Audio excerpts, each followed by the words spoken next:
નમસ્કાર મિત્રો, આજે તારીખ 14 ફેબ્રુઆરી 2024ને બુધવારના ઇમ્પોર્ટન્ટ કરંટ અફેર્સમાં તમારું સ્વાગત છે. સૌપ્રથમ વનલાઇનર્સ જોઈશું અને ત્યારબાદ જે ઇમ્પોર્ટન્ટ કરંટ અફેર્સ છે તેને આપણે ડિટેલમાં જોઈશું. આ વિડીયોની PDF તમને મારી ટેલિગ્રામ ચેનલમાં મળી રહેશે, જેની લિંક વિડીયોની નીચે ડિસ્ક્રિપ્શનમાં આપેલી છે. તો શરૂ કરીએ વનલાઇનર્સથી.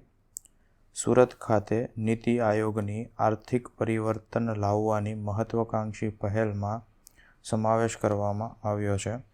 રેડિયો દિવસ કે જે દર વર્ષે 13 ફેબ્રુઆરીના રોજ મનાવવામાં આવે છે, તેની 2024ની theme radio a century informing, entertaining and educating હતી. એશિયન ડેવલપમેન્ટ બેંક ના ભારત કન્ટ્રી ડિરેક્ટર તરીકે મિયો ઓકાની નિયુક્તિ કરવામાં આવી છે. દુબઈએ વિશ્વની પ્રથમ એર ટેક્સી સેવા શરૂ કરવા માટે વિશ્વ શિખર સંમેલન 2024માં કરારો પર હસ્તાક્ષર કર્યા છે. ભારતીય ટેનિસ ખેલાડી સુમિત નાગલ ATP સિંગલ્સ રેન્કિંગમાં ટોપ 100માં સ્થાન મેળવનાર પ્રથમ પુરુષ ખેલાડી બન્યા છે. વર્લ્ડ ગવર્નમેન્ટ સમિટ 2024માં ભારતે આર્ટિફિશિયલ ઇન્ટેલિજન્સ એટલે કે AI સંચાલિત સરકારી સેવાઓમાં અગ્રણી પ્રયાસો માટે 9મું ગવર્નટેક પ્રાઇઝ મેળવ્યું છે. સંશોધકોએ બાલ્ટિક સમુદ્રમાં જર્મનીના કિનારે એક 10,000 વર્ષ જૂની લગભગ 1 કિલોમીટર લાંબી પથ્થરની દિવાલ શોધી છે. હરિયાણા પોલીસ ટીયર ગેસના ઉપકરણોનો લોન્ચ કરવા માટે ડ્રોનનો ઉપયોગ કરનાર ભારતનું પ્રથમ પોલીસ દળ બન્યું છે. Centre for nano and soft matter science CENSના સંશોધકોએ કાચની બારીઓને પોસાય તેવા, ઉર્જા સંગ્રહ કરી શકે તેવા ઉપકરણોમાં પરિવર્તિત કરી શકાય તેવી બેટરી વિકસાવી છે. આ સાથે આજના વનલાઇનર્સ પૂર્ણ થયા. હવે જે ઇમ્પોર્ટન્ટ કરંટ અફેર્સ છે તેને આપણે ડિટેલમાં જોઈશું. તો પહેલું છે વિશ્વની પ્રથમ એર ટેક્સી સેવા. દુબઈએ વિશ્વની પ્રથમ એર ટેક્સી સેવા શરૂ કરવા માટે વિશ્વ શિખર સંમેલન 2024માં કરારો પર હસ્તાક્ષર કર્યા છે, જેના લીધે શહેરી પરિવહનમાં અમૂલ્ય પરિવર્તન આવી શકે છે. તે માટે આ પહેલ કરવામાં આવી છે.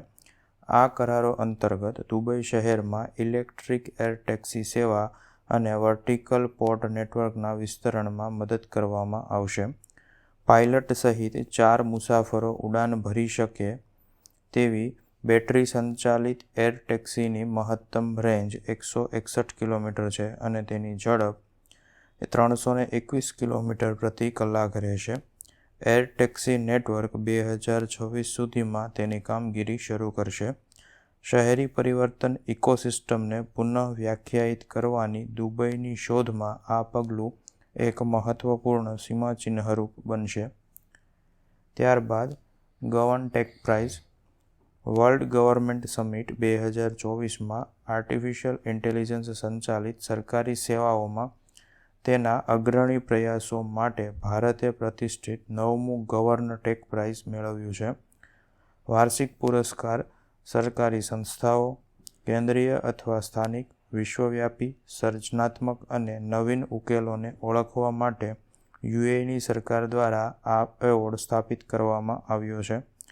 આ સન્માન ભારત સરકારના રોડ ટ્રાન્સપોર્ટ અને હાઇવે મંત્રાલયના આઈ-રાસ્તે તરીકે ઓળખાતા તેના પરિવર્તનકારી પ્રોજેક્ટ માટેના નોંધપાત્ર પ્રયાસોને માન્યતા આપે છે, જે સરકાર, ઉદ્યોગ અને શિક્ષણવિદોની પહેલને સામેલ કરતી એક સહયોગી પહેલ છે, જેમાં AI ટેકનોલોજીના એકીકરણ દ્વારા માર્ગ સલામતીમાં ક્રાંતિ લાવવામાં આવી રહી છે.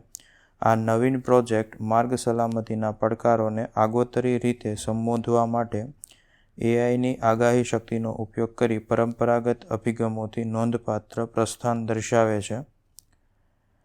આઈ-રાસ્તે એ માર્ગ સલામતી એન્જિનિયરિંગમાં AIનો લાભ લઈ સલામતીની પુનઃકલ્પના કરવાનો હેતુ ધરાવે છે. AI એલ્ગોરિધમ્સ દ્વારા જનરેટ કરાયેલા અનુમાનિત આંતરદૃષ્ટિનો ઉપયોગ કરી આઈ-રાસ્તે અકસ્માતો થાય તે પહેલાં તેને અટકાવવાનો પ્રયાસ કરે છે. આમ ભારતીય રસ્તાઓ ઉપર જાનહાનિ અને ઈજાઓનું જોખમ આ સોફ્ટવેર દ્વારા ઘટાડવાનો પ્રયાસ કરવામાં આવી રહ્યો છે. આ પ્રોજેક્ટના ઉદ્દેશો મહત્વકાંક્ષી હોવા છતાં પણ પ્રાપ્ય હોય તેવા જણાય છે, જેમાં શહેરી વિસ્તારોમાં અપેક્ષિત માર્ગ અકસ્માતોમાં 50% ઘટાડો કરવાનો લક્ષ્યાંક છે.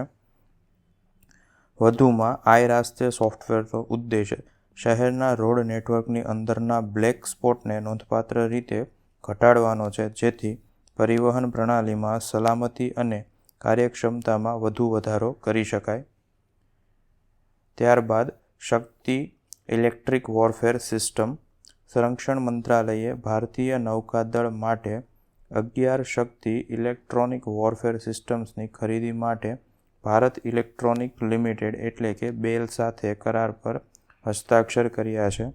આ કોન્ટ્રાક્ટ 2269 કરોડ રૂપિયાથી પણ વધારેનો છે. શક્તિ ઇલેક્ટ્રોનિક વોરફેર સિસ્ટમ એ સ્વદેશી રીતે ડિઝાઇન કરાયેલી, વિકસાવવામાં આવેલી અને દેશમાં જ ઉત્પાદિત થતી સિસ્ટમ છે, જે ઇલેક્ટ્રોનિક ઉત્સર્જનને સચોટ રીતે અટકાવવા અને ગાઢ ઇલેક્ટ્રોમેગ્નેટિક વાતાવરણમાં કાઉન્ટર પગલાં અમલમાં મૂકવા માટે સક્ષમ છે. સંરક્ષણ મંત્રાલયના જણાવ્યા અનુસાર શક્તિ ઇલેક્ટ્રોનિક વોરફેર સિસ્ટમ ભારતીય નૌકાદળમાં ઓનબોર્ડ મૂકી યુદ્ધ જહાજોને પ્રસ્થાપિત કરવામાં આવશે. આ સાથે આજનું કરંટ અફેર્સ પૂર્ણ થયું. જો વિડીયો ગમ્યો હોય તો લાઇક કરજો. અન્યને ઉપયોગી થાય તેવું જણાય તો વિડીયો તેમની સાથે શેર કરજો. વિડીયો અંગેના પ્રતિભાવો વિડીયોની નીચે કોમેન્ટ દ્વારા જણાવી શકો છો અને દરરોજ આવી કરંટ અફેર્સને લગતી વિડીયો અપડેટ મેળવવા માટે ચેનલને સબસ્ક્રાઇબ કરજો. Thank you.